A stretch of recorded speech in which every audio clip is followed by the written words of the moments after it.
What's going on, everyone? Welcome back to another edition of Sports to the Wire. For those of you who are new to the channel, I am your host, as always, Rashid White. So as everyone was eagerly anticipating the Brooklyn Nets and Philadelphia 76ers matchup, I didn't really, to me, think it was actually really a big deal. So just a quick breakdown about the game. Some things that I seen that I didn't really like, and I'm not going to really stress it too much because one, Philadelphia is actually playing at home, and we know the role players for these teams actually play better at home than they actually do on the road. But the questions to me, let me get my bag of notes over here that I've actually written down, is the Claxton Simmons lineup. Now, Watanabe was actually out. So it's kind of interesting to see if he was available, would he actually still play? So I think they should have started Joe Harris. I think he's just a better knockdown shooter. If you're going to put Claxton and Simmons in the lineup together, you need a sniper in a sense, though. You really need that knockdown three-point shooter. And I get it, Royce O'Neal is actually better defensively. But Joe Harris is actually a better three-point shooter. I believe he's shooting 43.7% from three this year. All right, so the ball movement for the Philadelphia 76ers was really excellent. I like the fact that, I mean, this is how you're supposed to play. This is how you're supposed to play. Just move the ball, attack the closeouts, don't hold the basketball too much. What else? Yeah, I think about more. Also, Brooklyn actually has to do a better job scrambling and actually getting on the three-point shooters. So a lot of times they actually look lost. There was actually defensive like communication out there, and who's I don't know who was out there. It was one time where Kevin Durant was actually guarding the three-point line, and then Seth Curry actually leaves Matisse Thybulle wide open for a three. And I get it, he's a horrible three-point shooter, but again, if you look at these guys in practice, they actually make three-pointers.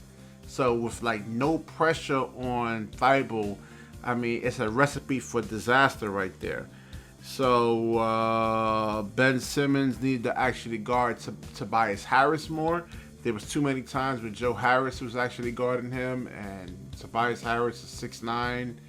I forgot his weight, but I know he's definitely probably like 230, 235. Joe Harris is 6'5", 205.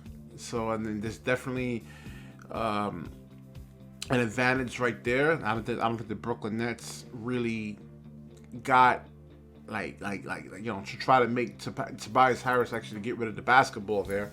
So I think they did a bad job at that. So I think Simmons needed to really kind of guard him. You got to remember, too, when he was with the Clippers, I mean, he was a featured player. He averaged 20.7 points a game when he was with the Clippers. So you can't forget about him.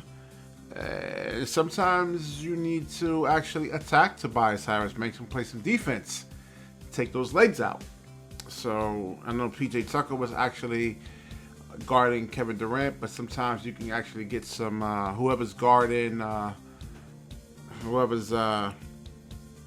do you call it? Yeah, but basically like set some screens and get some switches to where you have Tobias Harris actually guarding Kyrie Irving. Sorry about that.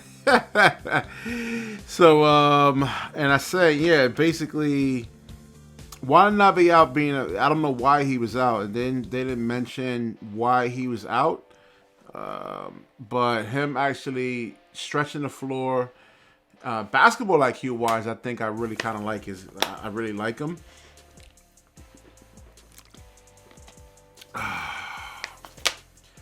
But yeah, it's an embarrassing loss. But these kind of things actually happen. I'm pretty sure the Sacramento Kings actually upset a lot of teams this year. So I'm not stressing it. I know the media's going to freak out. Oh, Ben Simmons and blah, blah, blah. But listen, Patty Mills, again, he's not really playing a lot of minutes. He's not playing a lot of minutes, and he's just really not giving you much out there. He's getting wide open shots and just not really knocking them down. But the Brooklyn Nets, I mean, Shake Milton, they hit a lot of, I don't know, they just hit a lot of threes. And this is what basically really the game really came down to. Like, just they made 23s. Brooklyn didn't make that much threes. It's a make or miss league. And I don't know if those guys can actually do that every game. If they can't do that every game, then the Philadelphia 76ers is winning the championship. That's for damn sure. If they're going to knock down 23s a game, it just sometimes it's actually just their night. But I think the athleticism, Brooklyn actually needs some more. I don't know what's going on with Edmund Sumter, but I'd like his... he brings that athleticism where he can actually get on that 3-point line and scramble and chase these guys off. So why he's not actually playing is beyond me. So I don't know if it's something that they will have to ask Jacques Vaughn, but maybe he doesn't actually pass out the like let's say when the defense collapses on him, he doesn't really pass out of the double teams. I think that was the last thing I seen from him. Like, there was a couple of times it's just that's something he's really gonna have to work on, and just have a mind frame. You can't just think score. Understand they're gonna scout you and they're gonna look at every single thing about your game. And if you can't pass out of those the double teams where the defense actually collapses on you, that would be a definite issue right there. And it's just something that he actually needs to work on, but. With time, he hasn't played in over a year. He had an Achilles injury.